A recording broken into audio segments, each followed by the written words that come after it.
Hello, मेरा नाम सुभान है और आप सभी को सुभान एलएलबी में बहुत बहुत स्वागत है।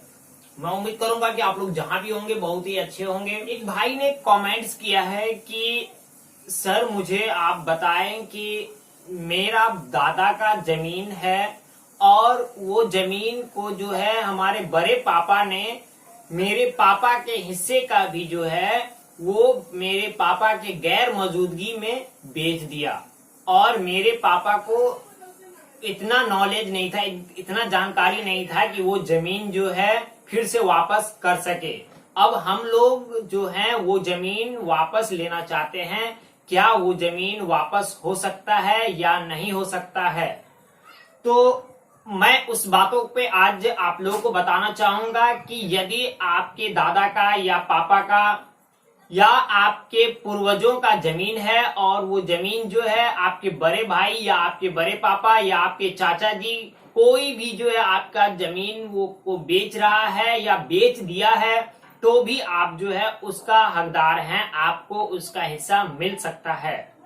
यदि आपके बड़े भाई ही हो या आपके चाचा ही हो या आपके बड़े पापा हो, वो अपना खुद का निजी जमीन है, जैसे आपके पापा का जमीन है और आप दो भाई हैं, उस दो भाई में दोनों भाई का जमीन का बंटवारा हो चुका है, दोनों भाई का अलग अलग जमाबंदी भी कट रहा है और आप चाहते हैं कि अपने बड़े भाई का जो जमीन बड़े भाई बेच रहे हैं वो जमीन आप खुद खरीदे, तो वो भी आप खरीद सकते हैं। वो अगर चाहेंगे कि आपको ना बेचकर कोई दूसरे को बेचने के लिए, तो भी जो है आपको पहले मिलेगा वो जमीन, वो दूसरे गैर को नहीं मिल सकता है।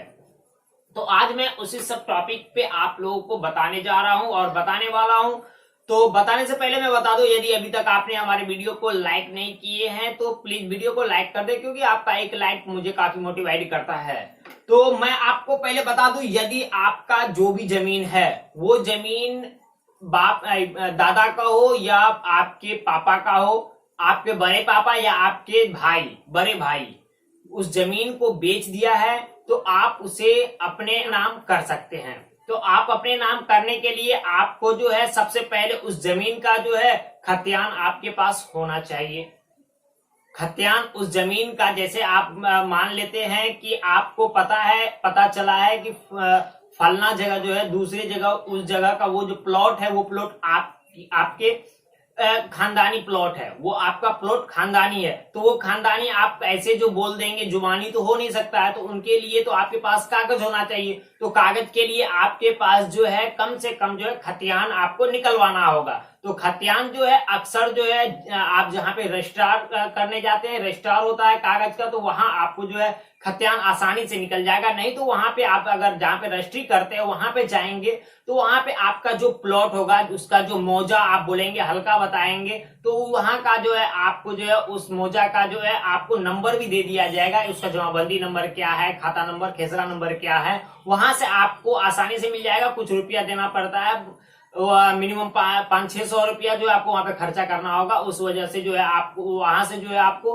खाता खेसरा और जमाबंदी नंबर भी मिल जाएगा। और यदि आप जो है बिहार से हैं, जैसे मैं बिहार से और सुपौल जिला से हूं, तो मेरा जो है खतियान जो है अधिकतर सहरसा या जो है दरभंगा से मिल जाता है। तो आप अपने एरिया में पता कर सकते हैं कि खतियान निकालने के लिए कहाँ जाना होगा। तो आप खतियान पहले निकलवा ले उस प्लॉट का, क्योंकि वो खतियान जैसे आप निकालेंगे, अगर वो जमीन आपका खानदानी होगा तो वो आपका प्लॉट जो होगा का नाम होगा, जिसका जमीन होगा वो पहले से, जैसे आपके दादा का जमीन होगा तो उसमें रैयत का नाम आपका दादा ही होंगे। यदि आपके पापा का नाम का जमीन होगा तो वो उसमें रैयत का नाम पापा का ही होगा। उसके बाद ये आप इतना कर लेते हैं तो आप जो है अपने डीसीएलआर के पास चले जाएंगे, वहां पे जो है आप एक एफआईआर दर्ज करवा देंगे, आप आवेदन दे देंगे कि मेरा जो है प्लॉट मेरे दादा का या मेरे पापा का प्लॉट है वहां पे, और इतना संपत्ति है, मतलब मान लेते हैं 5 डिसमिल या 10 डिसमिल जमीन है वहां पे, और उसमें से जो है उस जमीन में से यदि आपके बड़े भाई या बड़े पापा उस टोटल जमीन बेच दिए हैं तो उस तरह का आवेदन आप जो है डीसीएलआर के पास दे सकते हैं। और मैं आप लोग को एक बात बता दूं, यदि आप कोई भी आवेदन डीसीएलआर को दे रहे हैं या आप डीसीएलआर के पास नहीं दे पा रहे हैं, तो सीओ के पास भी आप जो है ये आवेदन दे सकते हैं। कहीं भी आप आवेदन दें तो आवेदन देने के बाद उसका जो है रिसीविंग, उसका फोटो कॉपी करने के बाद उनसे साइन करवा लेंगे और वो रिसीविंग आप अपने पास रख लेंगे, क्योंकि आप जो है आवेदन दिए हैं उस जमीन से रिलेटिव, तो आपके पास भी एक रिसीविंग होना चाहिए। ऐसा नहीं कि आप आवेदन दे करके चुपचाप घर आ जाएंगे तो पता चलेगा कि बरसों बरसों दिन हो गया है और आपका केस उसी तरह पड़ा हुआ है, आपका काम नहीं हुआ है। बहुत सारे ऐसे दोस्त भाई जो है कमेंट्स भी करता है कि सर मैंने जो है 2-2 साल तक ऐसा काम किया हूं, मैं परिमार्जन भी किया हूं, अभी तक मेरा काम सेक्स फाइनल नहीं हुआ। आपका ढिलाई है, विभाग का भी हम नहीं दोस्त कहेंगे। आप खुद यदि सही से काम करवाएंगे, एक एक सबूत आप अपने पास रखेंगे। और एक बात याद रखेंगे, यदि आपके बड़े पापा या बड़े भाई कोई भी आपका दादा का या अपनों का प्रॉपर्टी बेच रहा है, तो आपको ये भी पहले स्थिति जान लेना होगा कि आपके पापा हो या आपके पापा का हिस्सा का या आपके खुद का हिस्से का प्लॉट कोई मतलब आपके बड़े भाई या आपके जो है बड़े पापा बेचे हैं, तो वो किस स्थिति में बेचे हैं वो भी आपको पहले जान लेना होगा। क्योंकि जो भी प्रॉपर्टी बेचा जाता है और उसका जब भी दाखिल खारिज किया जाता है तो उसमें दर्शाया जाता है कि क्यों जमीन को बेचा जा रहा है, कारण क्या है बेचने का, वो दर्शाया हुआ रहता है। और आपको कब बेचा जा रहा है, किसके द्वारा बेचा जा रहा है, ये सारा चीज जो है दाखिल खारिज के समय में जो है दर्शाया जाता है। तो आपको सबसे पहले ये भी पता कर लेना होगा कि ये जो प्लॉट बेचा गया है, मेरे पापा के हिस्से का भी जमीन बेचा गया है या आपके हिस्से का भी जो जमीन बेचा गया है, तो वो किस स्थिति में बेचा गया है। कहीं तो आपके दादाजी बीमार तो नहीं थे, उनके इलाज के कारण तो वो प्रॉपर्टी आपके पापा के हिस्से का भी जमीन तो नहीं बेच दिया गया। कहीं जो है आपके पापा का जो है बहन की शादी तो नहीं था, कहीं आपके बहन का शादी में तो वो प्रॉपर्टी नहीं बेचा गया। तो या आप किसी आपके पापा का एजुकेशन या आपके एजुकेशन के कारण जो है वो प्रॉपर्टी तो नहीं बेचा गया। यदि इन सभी कारणों के वजह से उस प्रॉपर्टी को बेचा जा रहा है तो आपका केस कभी भी फाइनल नहीं होगा, आपके हक में जीत नहीं होगा।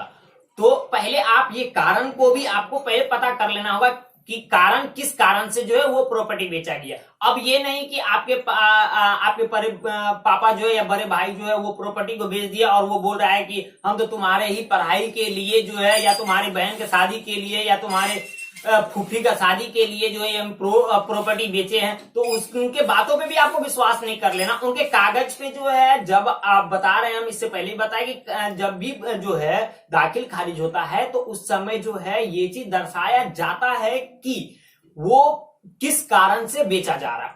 उस बातों पे आप विश्वास करेंगे। यदि वो बात सच है तो आप उसे छोड़ सकते, उस पर केस मुकदमा नहीं कर सकते। यदि आपका जो है सीओ या डीसीएलआर नहीं मान रहा है तो आप डायरेक्ट जो है, मैं सलाह दूंगा कि आप कोर्ट का दरवाजा खटखटा सकते हैं। हिंदू उत्तराधिकारी अधिनियम 22 के अंतर्गत ये कहा जाता है कि यदि आपके भाई जो है पापा या दादा का जमीन जो है वो किसी अन्य के द्वारा बेच रहा है और वो जमीन आप खुद खरीदना चाहते हैं तो सबसे पहला हक आपका होगा। और इस अधिनियम के अंतर्गत ये भी कहा जाता है, यदि आपके पीठ पीछे आपके बड़े भाई या आपके बड़े पापा उस जमीन को बेच रहा है तो उस अधिनियम के अंतर्गत वो दाखिल खारिज को रिजेक्ट किया जा सकता है।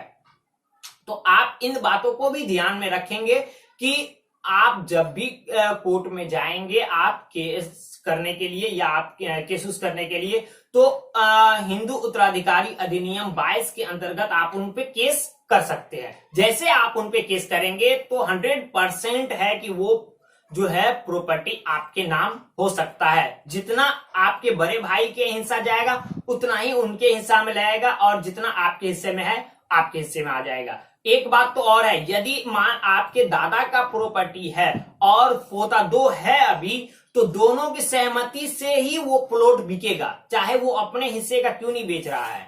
या आपके 2 भाई हैं या 4 भाई हैं और एक भाई अपने हिस्से का प्लॉट बेचना चाह रहा है, तो फिर भी वो तीनों और दोनों के सहमति से ही वो प्लॉट बिकेगा, चाहे वो खुद का हिस्से का क्यों नहीं बेच रहा है। अगर आप सब अगर अपनी मनमर्जी से बेच रहा है कोई, तो उसके लिए जो है कानून बना हुआ है। कानून के अंतर्गत जो है आप जाकर के वो प्रॉपर्टी अपने अंदर कर सकते हैं। तो जब भी जाएंगे, जहां भी आप आवेदन देंगे, उसका रिसीविंग अपने पास रख लेंगे और वो रिसीविंग जैसे आप सबसे पहले डीसीएलआर या सीओ से जो है आप अपना आवेदन दे सकते हैं। यदि यहां से नहीं, सीओ या डीसीएलआर से नहीं माना जा रहा है, तो आप जो है जिला में भी जा सकते हैं। जिला में जो है एडीएम जो होता है, एडीएम पदाधिकारी जो होता है, वो जमीन से रिलेटिव ही काम करते हैं, उनके पास भी आप आवेदन दे सकते हैं। यदि उनके पास भी जो आवेदन देंगे तो उसका भी रिसीविंग आप रख लेंगे, क्योंकि यदि आप इन तीनों के पास आवेदन दे देते तो आपके पास पुख्ता सबूत हो जाता है कोर्ट में लड़ने के लिए भी कि मैंने ये तीनों जगह सब जो है आवेदन दे करके फिर लास्ट में मैं कोर्ट आया हूं। तो दोस्तों, इस प्रकार से जो है आप जो है अपने पूर्वजों का जमीन को जो है हासिल कर सकते हैं। तो मैं उम्मीद करूंगा कि आपको जो है ये वीडियो काफी पसंद आया होगा। इससे रिलेटेड कोई भी आपके मन में डाउट हो तो आप कमेंट्स करके डायरेक्टली पूछ सकते हैं, मैं सारे कमेंट्स का जवाब देता हूं। और तो और मैं अभी बीच में जो हूं डायरेक्ट रजिस्ट्रार ऑफिस जाने वाला हूं और इस समस्याओं का बहुत सारा समाधान के लिए जो है मैं डायरेक्ट लाइव जो वीडियो लेके आने वाला हूं। तो इसीलिए मैं कहना चाहूंगा कि यदि आप लोग लाइव वीडियो देखना चाहते हैं तो चैनल को सब्सक्राइब जरूर कर ले, क्योंकि मैं जो भी लाइव देखूंगा या कोई भी वीडियो अपलोड करूंगा तो सबसे पहले आप तक जो है पहुंच सकता है। तो चैनल को सब्सक्राइब कर ले और बेल आइकन दबाना ना भूले, बेल आइकन दबा दे। पूरा वीडियो देखने के लिए मैं दिल से आपका धन्यवाद करता हूं।